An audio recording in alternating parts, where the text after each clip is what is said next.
Bak koyunca özünü tutartmayız bir yak, duracak da. Yok, kalktım o zaman yine bir...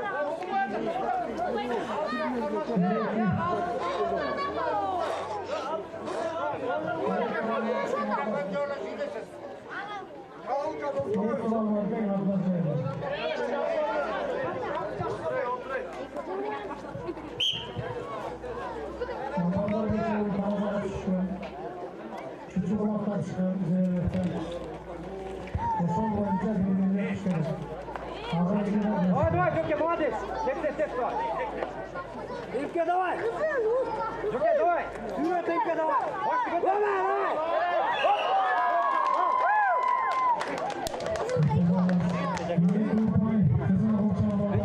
Эй! Хоккей, Жуке!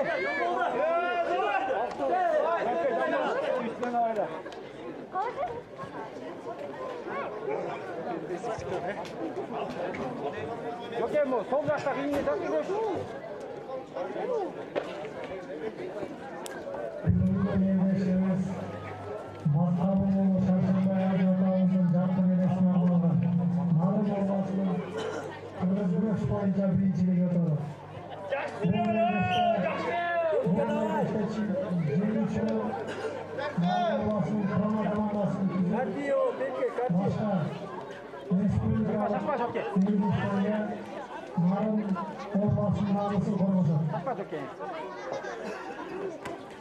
Давай, Тимка! Молодец!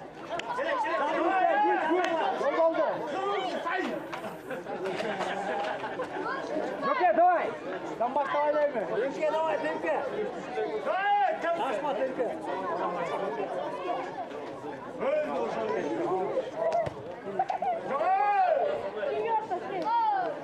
Тимке!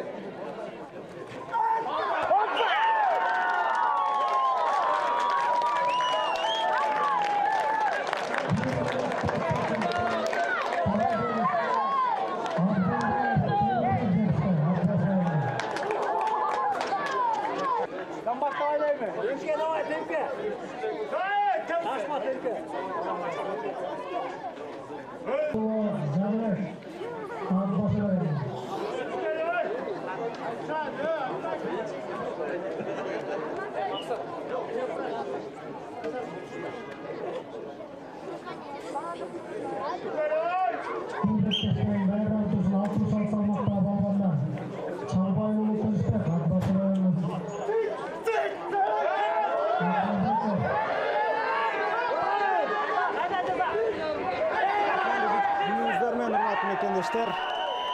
Кыргыз күрөш боюнча республикалык мелдешти көрүүнү улантабыз. Азыр ат башы өрөөнүнүн 2 спортчусу күч сынашып, Токтомуш уулу Жаныбек жеңүүчү аталгандыгын көрдүк. Бул 60 кг салмак бөлүгү. Караңыздарчы, кандай гана кереметтүү тогонек ыкмасы. Маткабыл уулу Шаршембай ажынын элесине арналып жаткан ат башы өрөөнүндөгү ири мелдеш. Бул боюнча дагы кененирээк сиздерге алдыңкы мүнөттөрдө айтып өтөбүз. Башкы демирчү катары Дордой ассоциациясы болуп жаткандыгын дагы айтып өтөлү. Өтө жакшы, кайрадан эле таза жеңиш дароо эле орун алып калды. 60 кг салмак бөлүгүндө кийинки беттештерде Урмат Нарымбеков, Актала районунун өкүлү, ата-анашын өзүнө каршы ыкма жасоо менен жеңип алган. Негизинен биринчи болуп чабуулду анын ата-анашы жасагандыгын кайталоодон көрө алдык. 60 кг салмак бөлүгү кийинки беттеш Токтомуш уулу Жаныбек, Темирбек Абдылдаев. Экөөсү тең ат башы чөлкөмүнөн, ат башы районунан. Балким ушул эрөөл азыр өтө чоң атаандаштыкта өтүшү толук ыктымал. Байкай туралы. Эки балбан тең ушу ат башы району Нарын областынын үчүн күрөштүргөн балбандар бири-биринин сырын жакшы билет. экөөбүз тең буга чейин бир топ беттеш алып барып жүргөндүгү тууралуу маалымат ала алдык. Ат башы өрөөнүнөн келгенден кийин ат башы районунда болгон мелдештерде дагы бул эки спортчу бири-бирине каршы күрөшүп жүргөн деп айтсак туура болот. Азырынча эки балбан тең бири-биринен мыкты болуп чыгуунун аракетин таба албай жаткан маалы ат башы өрөөнүнүн Жаныбек Токтомуш уулу аттуу балбаны ортодогу калыс тарабынан Озек эскертүүгө дуушар болду. Демек анын атаандашында Темирбек Абдылдаевда жакшы мүмкүнчүлүк жаралууда деп айтсак дагы болчудай.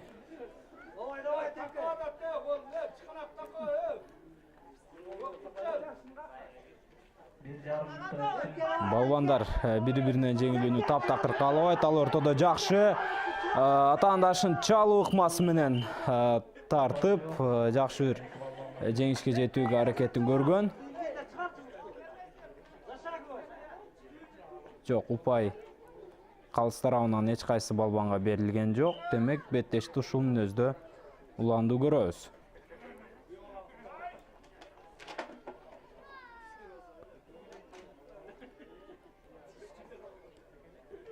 Эми пассивдүү деп айта албайм. Эки балбан тең азыр күтүп атаандашынын алсыз жерлерин издөө менен күрөш алып барууда деп айтсак кайсы бир деңгээлде туура болот. Ал эми пассивдүү аракет деп айтуу бул жерде туура эмес. Бир упай кызыл курчан Демирбек Абдылдаевка берилет. Себеби ал атаандашын тизелетип артына өткөндүгүн байкай алдык.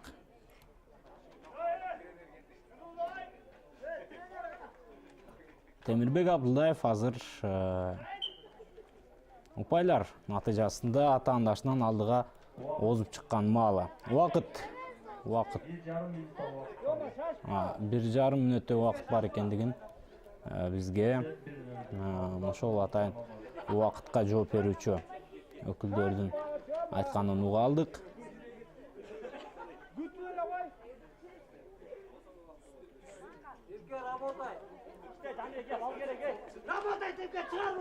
Өтө жакшы жана кайрадан бир упай азыр. Жок, эки упай Темирбек Абдылдаевка берилди. 3-0 азыр Жаныбек Токтомуш уулуна эми таза жеңиш керек. Болбосо бул беттеште ал жеңил ызасын тартып калышы мүмкүн. Эң акыркы мүмкүнчүлүк деп айтсак дагы кайсы бир деңгээлде туура болот Жаныбекте. Ал дароо эле өзүнүн мүмкүнчүлүгүн колдонуп көрүүгө аракетин жасоодо, жамбаш ыкмалары оңунан чыкпай жаткан маалы. Бирок акырына чейин барышы керек эле. Болгон жок. Курдан колу чыгып кетти. Темирбек Абдылдаевка кайрадан бир упай ыйгарылды. Азамат Темирбек бүгүнкү беттеште ушунчалык өзүнүн мыкты мүнөз балбан экендигин, жоон билек балбан экендигин көрсөтүүдө.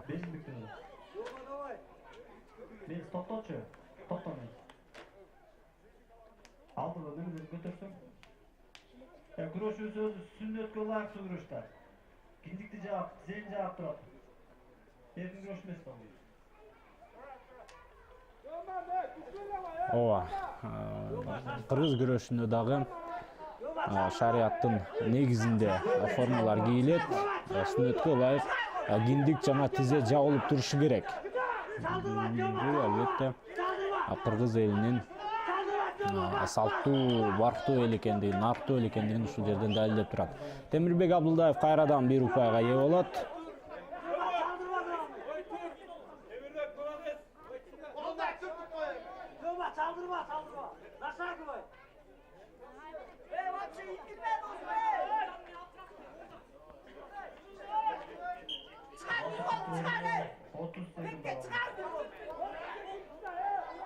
Өрөөлдүн бүтөрүнө 30 секунда калган.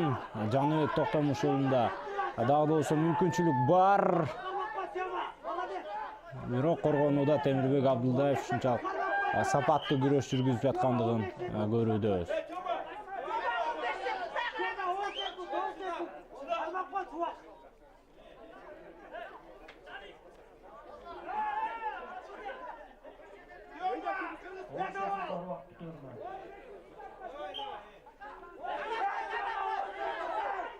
Эрел уланат, эң акыркы мүмкүнчүлүк Жаныбек Токтомуш уулу үчүн. Бирок ал колдон чыгып кетти окшойт. Убакыт жана жыйынтыгында Темирбек Абдылдаев бул беттештин жеңүүчүсү болуп табылды. Биз албетте Темирбекти кыйынга турган бул жеңиш менен куттуктайбыз. Эч качан жеңиштер оңой болбойт. Болгондо да күчтүү атаандашка каршы. Андыктан бүгүнкү беттеште албетте кубаныч менен кайтсак болот. Дамир уулу Элкан жана Адилет Рысбек уулу эки спортчу беттеш алып барышат. Кайрадан эле Нарын облусунун атуулдары. Кызыл куршан балбан ат башыдан, ал эми көк куршан балбан Кочкордон экендигин көрүүдөбүз.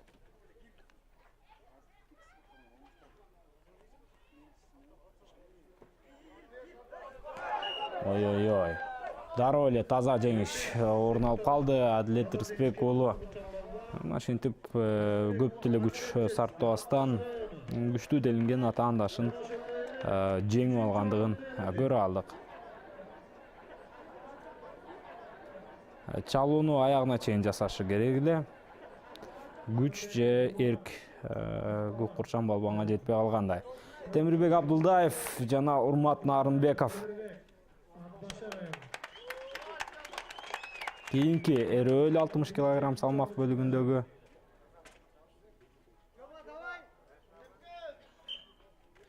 беттеш башталды.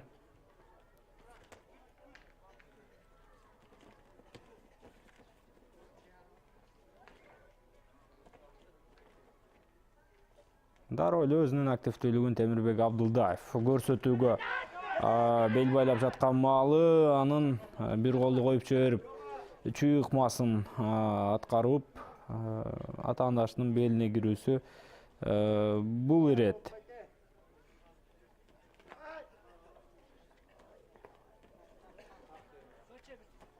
Оңуна чыкпай калган маалы. Андан ары эмне болот? Андан ары бир упай берилиши керек. Урмат Нарынбеков акталаалык балбан бир упайга ээ болду.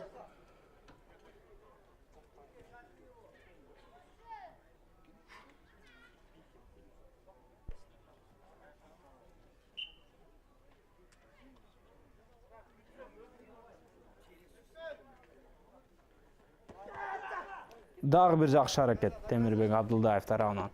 Бирок анын бул жолку жүрүшү да оңуна чыккан жок. Ага карабастан бир упай берилиши керек болчу Темирбек Абдылдаевка. Эми эмнеси болсо да ортодогу калыска баары көрүнүктүү. Ал балким азыр өзүнүн чечимин өзгөрттү. Чечимин өзгөрттү. Бир упай берилди. Темирбек ат башы өрөөнүнүн спортчусу алдыга чыкты.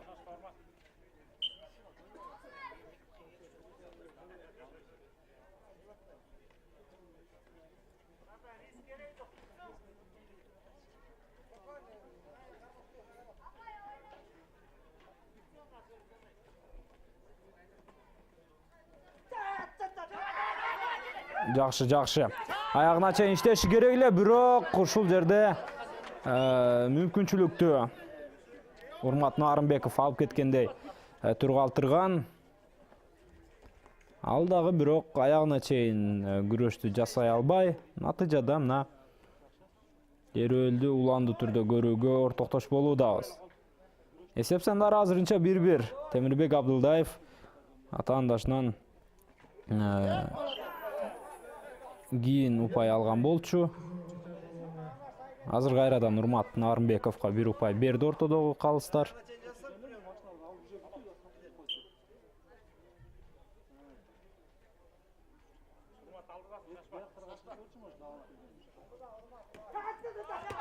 Ой, өтө жакшы. Жакшы аракет болгон. 1 упай, 2 упай кечиресиздер. 2 упай Темирбек Абдылдаевга берилди. Ортодогу айырма демек 2-3. Темирбек Абдылдаев азыр алдыга чыгып кетти.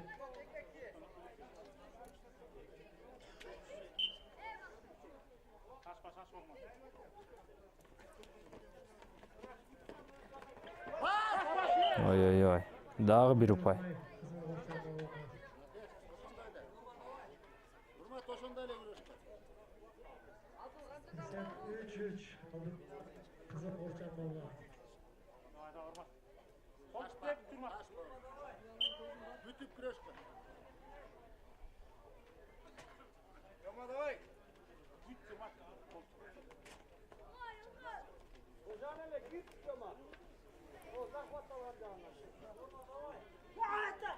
Жакшы, өтө мыкты чабуул болгон. Жамбаш ыкмасын Темирбек Абдылдаев, бирок бул сапар аягына чейин жеткире алган жок.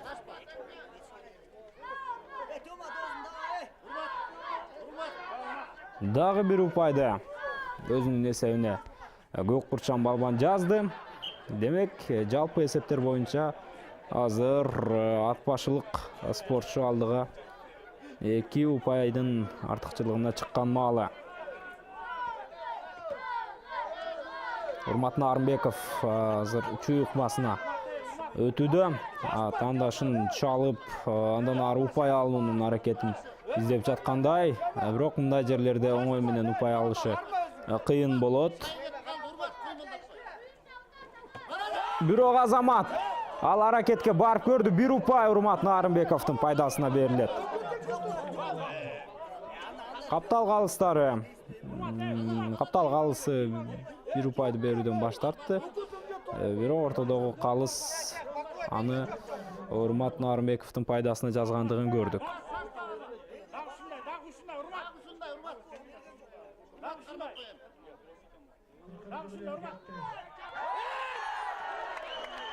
Эки упай Темирбек Абдылдаев атаандашынан күчтүү экендигин ушул жерде дагы ал тастыктап көрсөтүүдө.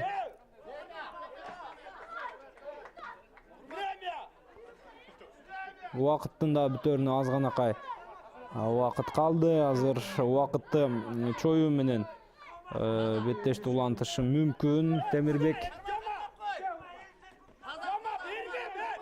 Бирок ага чейин Урмат бардык аракеттин көрүп алдыга гана барууда.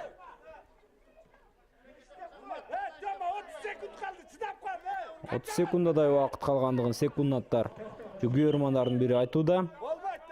Демек, дал ошол жарым мүнөттөй аралыкта Темирбек убакытты чоюп беттеш алып барса деле болот. Бирок спортто жакшы сөз бар, мен ал сөздү ар качан айтып келем. Менде дагы ошондой принцип болот.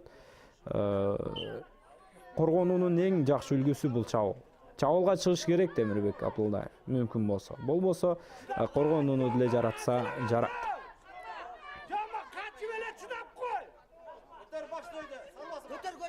Урмат Нарымбеков акыркы аракеттерин көрүп алдыга барууда, жүткүнүүдө.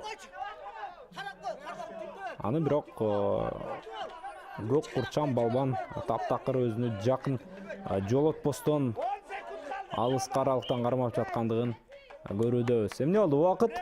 Убакыт ооба. Темирбек Абдылдаев упайлардын негизинде атаандашын жеңип алды.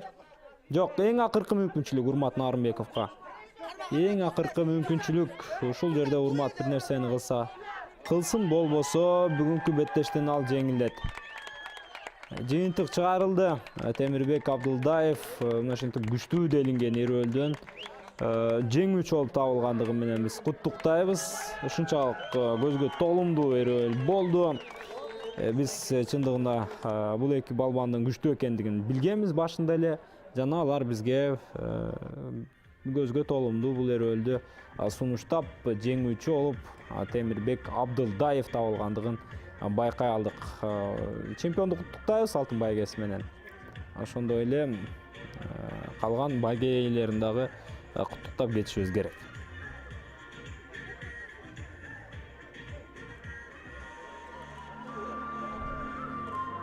ошондой эле бүгүнкү спорттук иш-чараны коттоп, мына ушундай көмөш өткөзүп алып, кыргыз күрөшү өссүн, өңсүн деген үмүттө мына ушул жакшы изги ниет таризде Рысбек агабыз Мактабылов дагы өз колу менен спортчуларга, балбандарга акчалай дагы сыйфаттарды тапшырууда.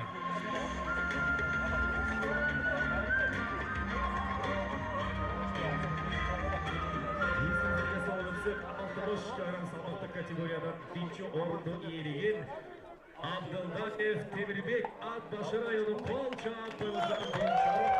Мына Мелдештин уюштуруу тобу азыр жеңүүчүлөргө диплом, баалуу белектерди жана медаль тапшырып жаткандыгын байкадык. Мелдешти уюштурууда ошол негизги орунду ээлеген инсан бул албетте Рысбек Маткабылов. Бишкек шаардык дене тарбия жана спорт агентствосунун башчысы. Келиңиздер кийинки беттешке өтөлү. 66 килограмм салмак бөлүгү Максат Тынаев, Саламат Мидин уулу. Максат Тынаев өзүңүздөр көрүп тургандай эле көк курчан.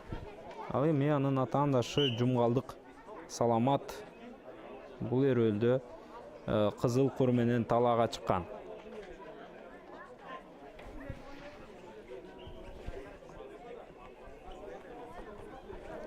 Жакшы, дароо эле таза жеңиш орун алып калганда жок, 2 упай.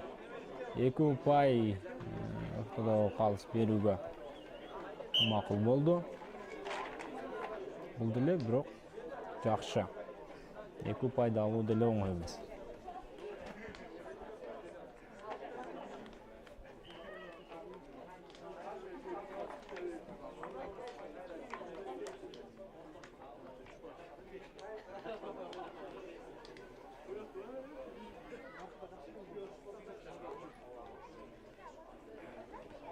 Оттуу айылынын өкүлү Максат Тынаев азырынча 2-0 эсебинде атаандашынан алдыда келе жаткандыгын айтып өткөнбүз.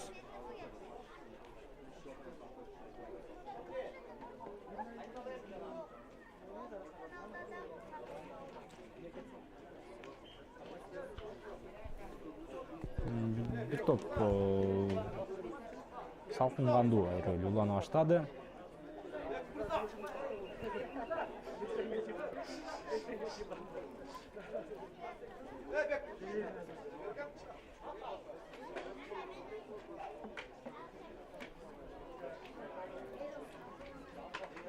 Балбандар 1 минут 15 секунда күрөштү. 1 минут 15 секунда убакыт артта калган мезгилде Саламат Мидин уулуна ортодогу калыс ооз-2 эскертүү берүүдө. Бул албетте бир аз активдүү болууга үндөйт. Ал ортодо жакшы бир чабуулга эки спортчу тең барууга аракет жасаган.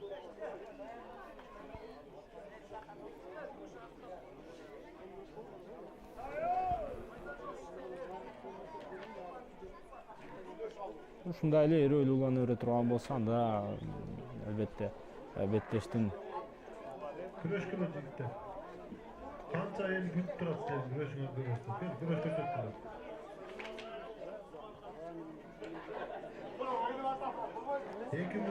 жеңилүүнү 2 балбан тең алып. Аны баарыбыз тең өтө жакшы түшүнүп турабыз. Бирок албетте бул жерге беттешти көрүүгө келген күйөрмандар бир топ активдүү эрөлдү күтүүдө деп айтсак дагы туура болчудай. Мына ошол себептен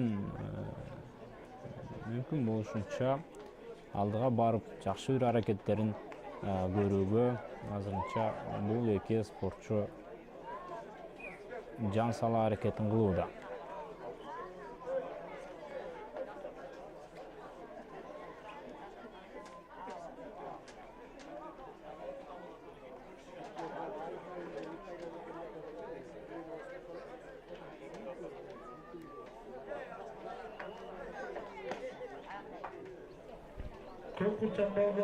Көк курчан балбанга эми эскертүү. Балбандар 3 минутта секунд күрөштү. Эсеп 0-2. Ой. Ортодогу Калыс азыр экинчи эскертүүнү Саламат Медин уулуна берди. Кызыл курча баллонга Жана Максат Тынаев дагы бир упайга ээ болду. Абал оор чындыгында.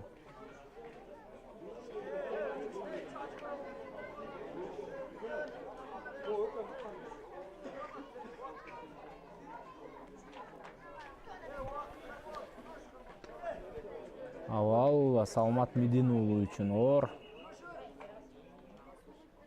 Ар бир секунда өткөн сайын ал жеңиштен алыстап бара жаткан маала.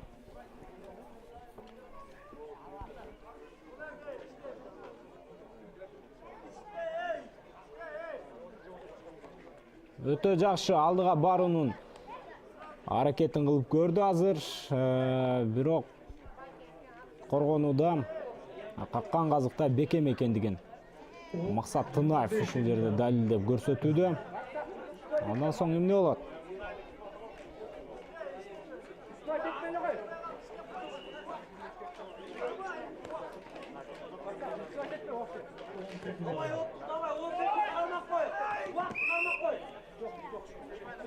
Аз гана секундалар калган маалы. Ортодо Калыс азыр эскертүүнү көк курчан балбанга дагы бериши мүмкүн эле, бирок Калыс чечимди чыгара элек.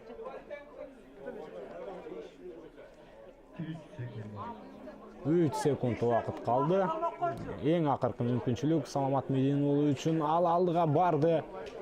Өзүнүн аракетин жасады, бирок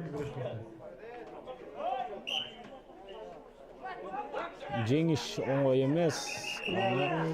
Максат Тынаев толугу менен бул өрөөлдө далилдеп, ал жеңишке жетишкендигин байкоодобуз. Куттуктайбыз. Албетте, жеңиш оңой болгон жок, бирок жеңиш эң негизгиси бар.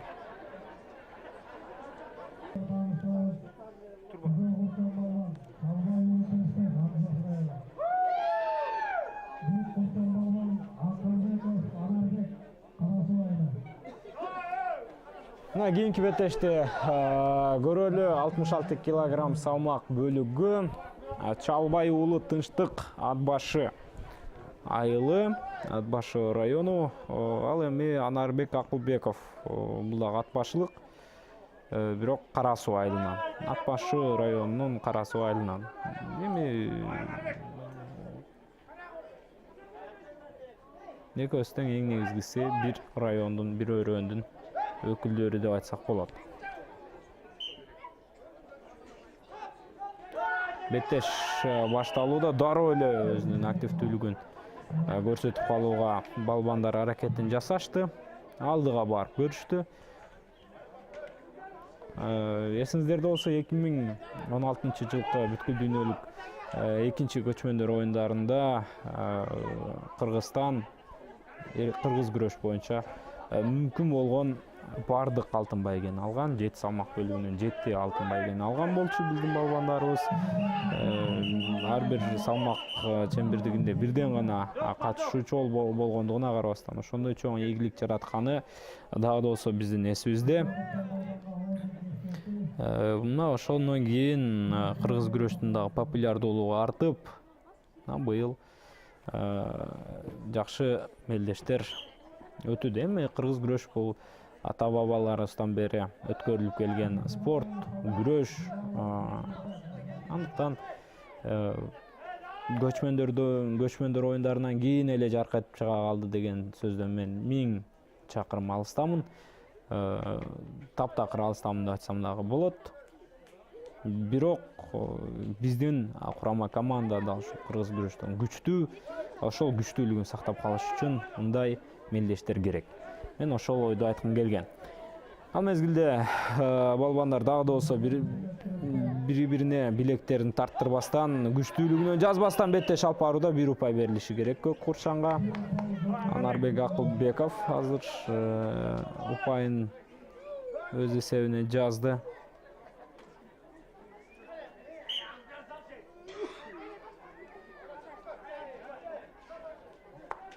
Андан ары эрөөлү уланат, өтө жакшы, таза. Кайтарма чабуул Тынчтык Муртбек Чалбай уулу ат башылык спортчу. Аны ошентип бул эрөлдө жеңил узасын тартып калды. Анарбек Акылбеков Азамат ушунчалык сапаттуу күрөштү бизге көрсөтө алды. Кайрымы акмак, караңыздар чыкканда гана кереметтүү ыкмак. Шаршембай Муат Кабыл уулу ажы ушул республикалык мелдеши да ошол инсандын жаркын элесине арналып уюштурулуп жаткан мелдеш жакшы мүнөздө өтүүдө. Негизинен ошол бир чөлкөмдө, нарын чөлкөмүндө эле болуп жаткандыгына карабастан катышуучулардын саны арбын, күйөрмандардын дагы саны арбын. Эң негизгиси беттештер сапаттуу өтүп жаткандыгын белгилеп коюшубуз керек.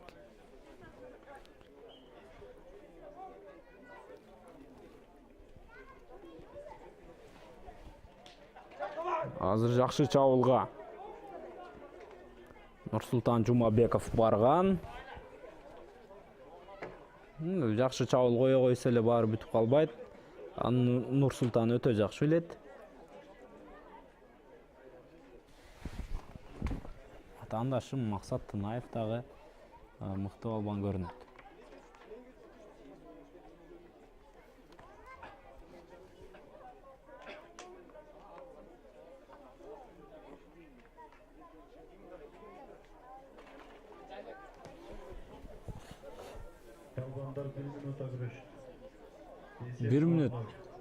Bir minut убакыт артта калды. Эсеп Күрөштөн качып, күрөшпөй жаткандыгы үчүн биринчи оор эскертилди. Дагы да болсо биз өтө мыкты эрөөлгө ортоктошуп албай келүүбүз. Нурсултан Жумабековго ооз эскертүү берилгендиги тууралуу азыр гана уга алдык, аны көрдүк ой жүрүшүндө дагы.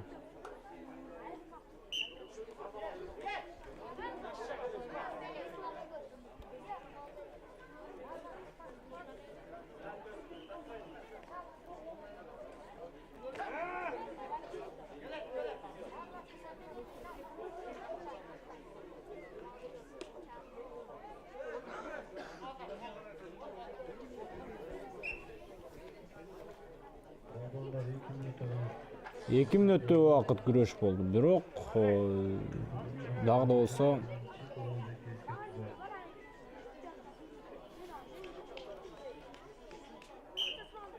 өтө бир өзгөчө окуяга ортоктош боло элекпиз.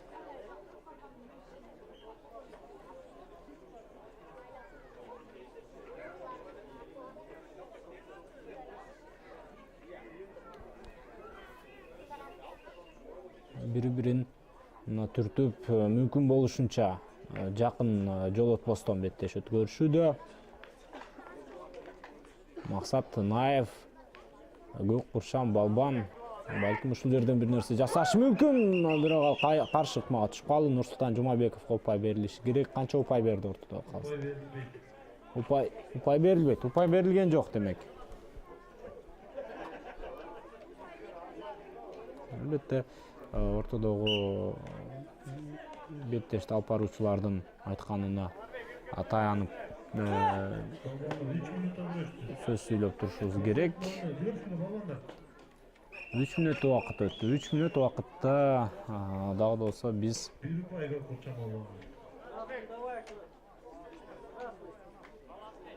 50 секундда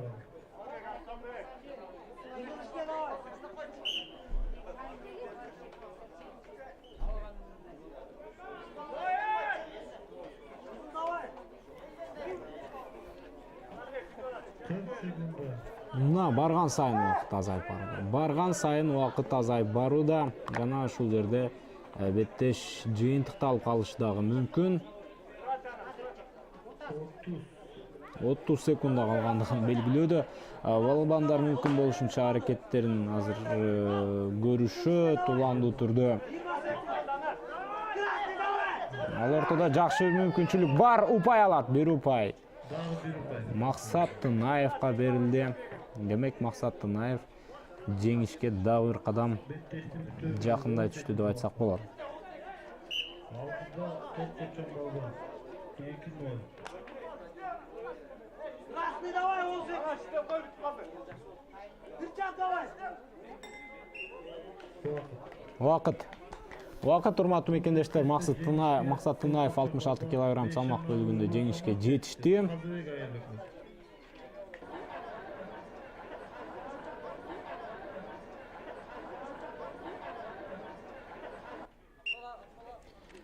Андан ары биз эрөөлдөрдү дагы да уландуу түрдө көрөбүз.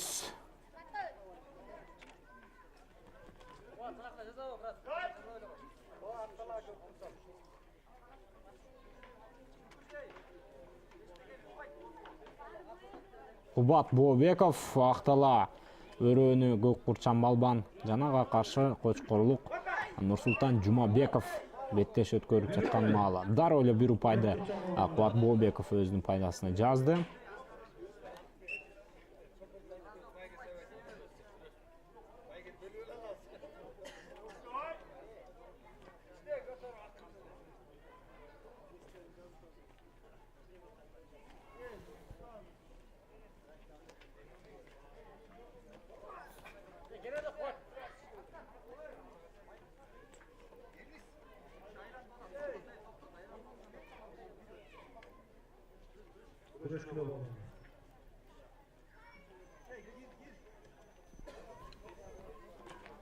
Ой, өтө жакшы. Азыр чалуу ыкмасы менен 2 упайды Кубат Бообеков өз эсебине жазды. Байкабай турган жеринен Нурсултан Жумабековду ушинтип чөгөлөтүүгө мажбур кылган. Балбандар 1 минутта 10 секунд күрөштү. Эсеп 0-3. Кубат Бообеков азыр 3-0 эсебинде ата-анасынан алдыда келе жаткандыгын белгилешүүдө алып баруучулар. Аны оюн жүрүшүндө деле биз көрө алганбыз.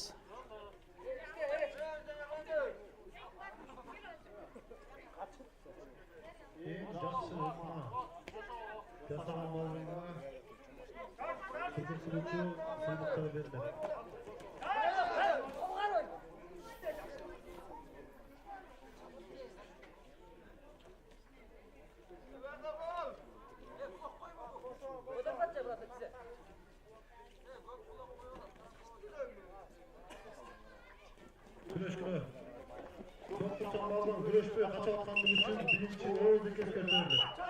Жакшы эле бир аракетке баруунун айласын издеп көргөн балбандар. Бирок бул жерде экөөсү тең, бири-биринен алсыз чыккан жок. Экөөнүн тең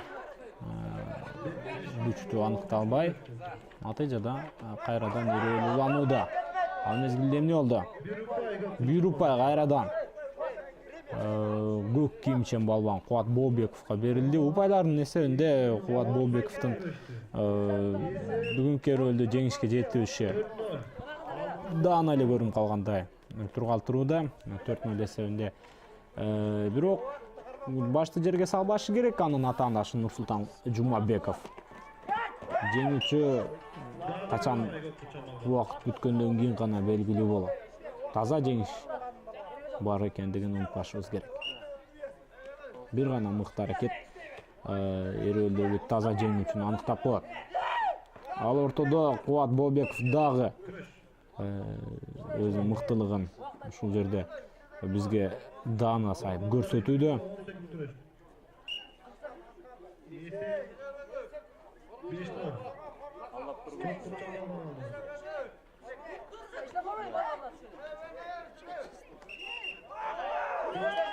Ай-ай-ай. 2 упай азыр Нурсултан Жумабековдун пайдасында таза жеңишти дагы алып кетүүгө мүмкүнчүлүгү бар болчу. Демек Кубат Бообеков эгерде жеңүүчү аталгысы келсе бошонобошу керек.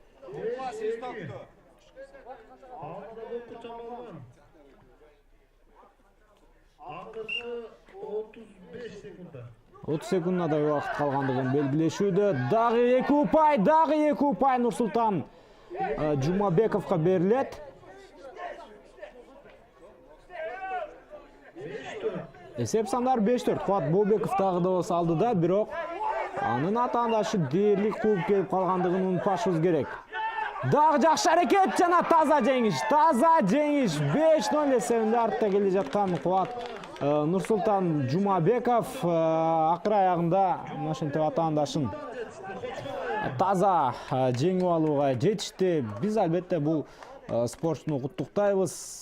Нурсултан Жумабековдун эркине баа беришибиз керек. Эрки, күчтүү адам мына ушундай мүмкүн болбогон жерден дагы жеңүүчү болуунун аракетин издейт жана ал жеңүүчү болот.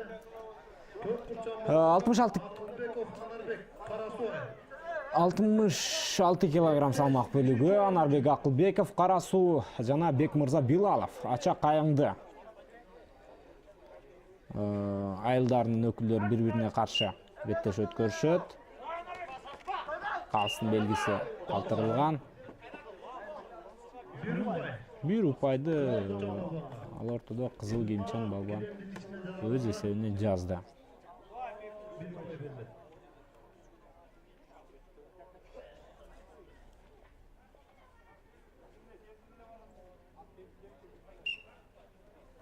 Эрөл уланууда.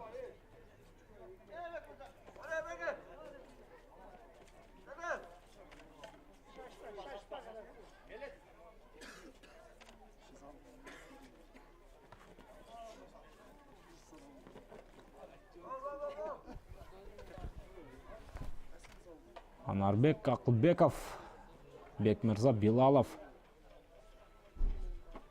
Азырынча Билалов алдыда экендигин айтып өтөлү. Демек, мындай жерде эми жакшы бир аракетке барыш керек. Бул сөзсүз түрдө Анарбек Акылбеков болбосо ал жеңүүчү аталбай калышы мүмкүн. Бул эрөөнүн жыйынтыгында. Шунун баарын тең өтө жакшы түшүнөт ал. Жана мүмкүн болор замат алдыга гана жолун улап оюн көрсөтүп жаткандыгына ортоктош болуудабыз.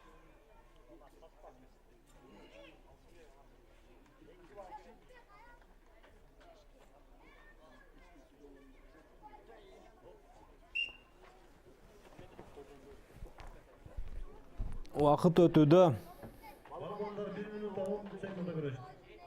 1 минут 30 секунда Эрөл алып баргандыгы тууралуу алып баруучу белгилөөдө.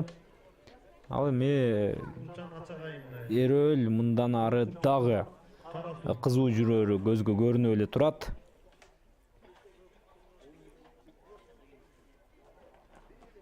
Бекмырза Билалов абайлап күрөш алып барышы керек.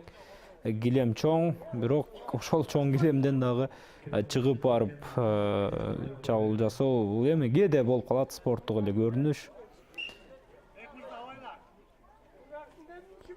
Мындай окуяларда мүмкүн болушунча бир аз абайлап күрөшүү дагы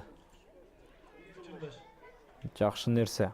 Болбосо кайсы бир спортчу оор жаракат алып калышы мүмкүн.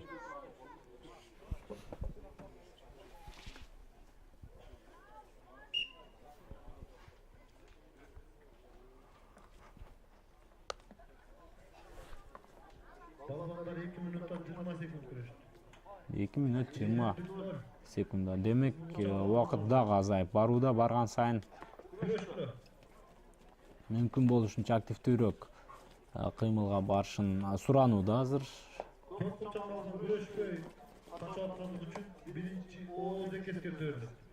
Анарбек Акылбековго алгачкы ооз эскертүү берилди.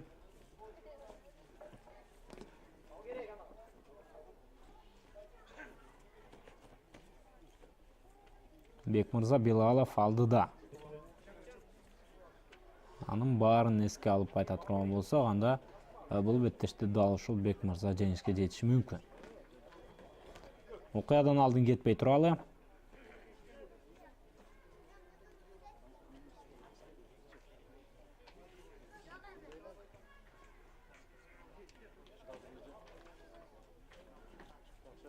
Балабандар 3 минутта 20 секунд күрөштү. 40 секунда убакыт калды. Демек, кыргыз күрөштө 4 мүнөт күрөш өткөрүшү керек. Анын дээрлик жарымынан дээрлик 80% жыйынтыкталып калгандыгы тууралуу угуудабыз. Эң акыркы аракет Анарбек Акылбековдагы өзүнүн күчүн топтоп акыркы жеңиш үчүн аракетин жасоодо.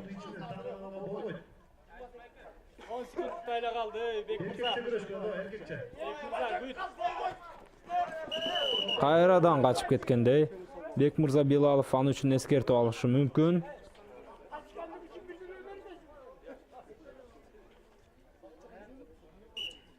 Экен мен азырынча ортодогу калыс эч кандай сөз айта элек. Эскертүү бериши керек эскертүү. Бекмырза Билаловго. Мен эми калыстардын деңгээлин баалап айта албайм. Өзүм калыстагы эмесмин кыргыз күрөштөн, бирок мындай аракеттер үчүн берилсе мен оюмча кайсы бир деңгээлде туура болмок. Азыр 1 упай Ача Кайыңды айылынын өкүлүнө берилди.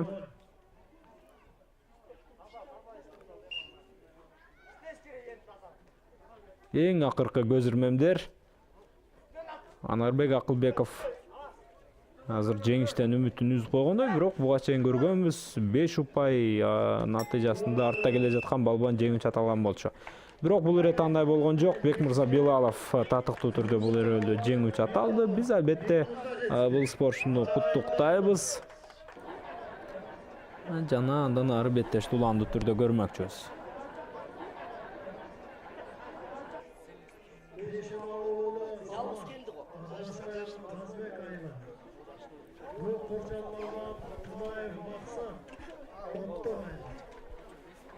Максат Тынаев жана Самат Бешналуу уулу Оттук жана Казыбек айылынын өкүлдөрү 66 кг салмак бөлүгүнүн финалдык баскычында бири-бирине каршы турууда. Жок, бул жарым финалдык баскыч, жаңылбасам.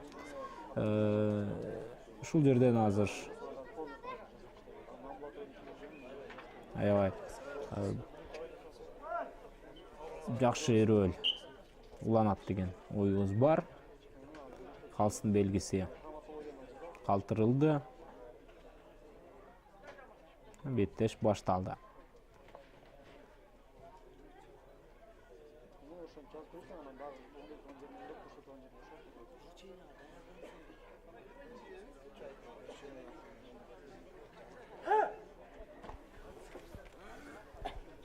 Тандашынан мүмкүн болушунча жакын барууга аракетин жасоодо спортчулар.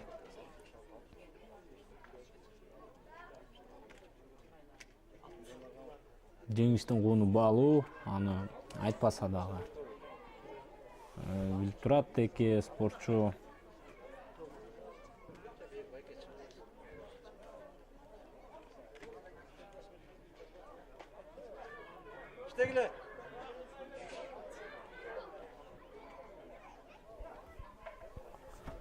Эскертүү Максат Тынаевга берилүүдө.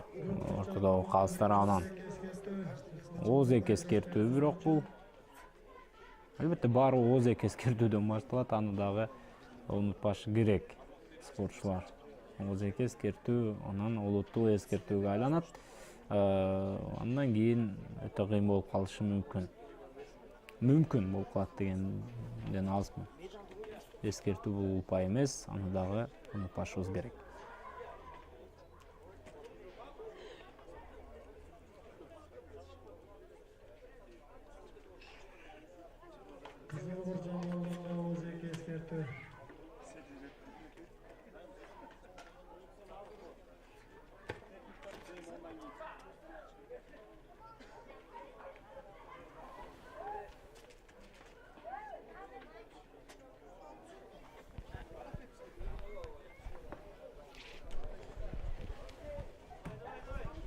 Урматтуу мекендештер, бул ат башы айылында өтүп жаткан Маткабыл уулу Шаршембай ажынын жаркын элесине арналып уюштурулуп жаткан кыргыз күрөш боюнча республикалык мелдеш. Бүгүн 60 жана 66 кг салмак бөлүгүндөгү эрөөлдөргө ортоктош болуудабыз. Экинчи эскертүүнү Максат Тынаев алып, анын атаандашы Самат Бешналуу уулу 1 упайга ээ болду.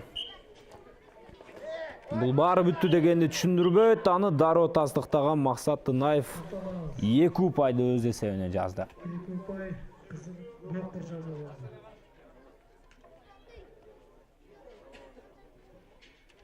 Жакшы, Максат өзүнүн эркин көрсөттү.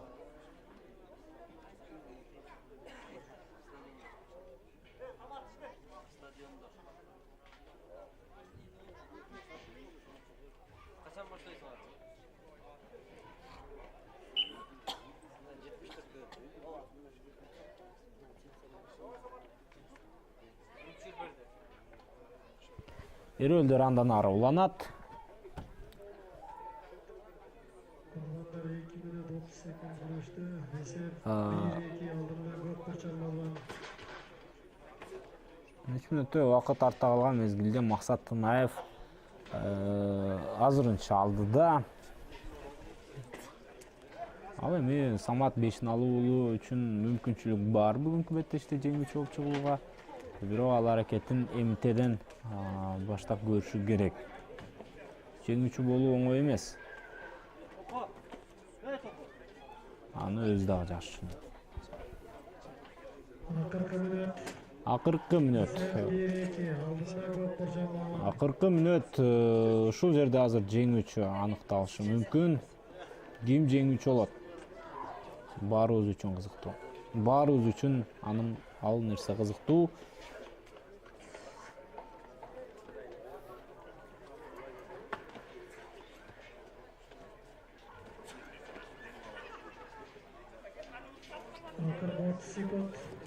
Акыркы 30 секунда убакыт калды.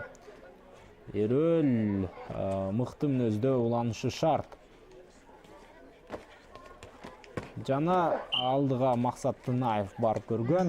1 упай анын эсебине жазылды. Эрөл ушунчалык чоң күчтү талап кылып жаткандыгы көрүнүүдө.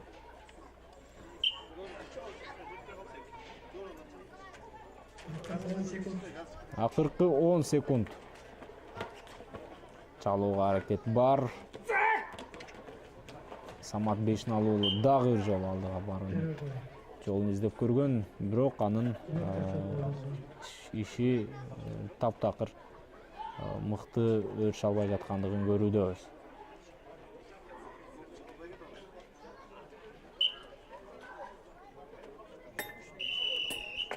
Убакыт бүттү, урматтуу мекендештер. Максат Тынаев ошентип упайлардын натыйжасында атаандашын жеңип алды жана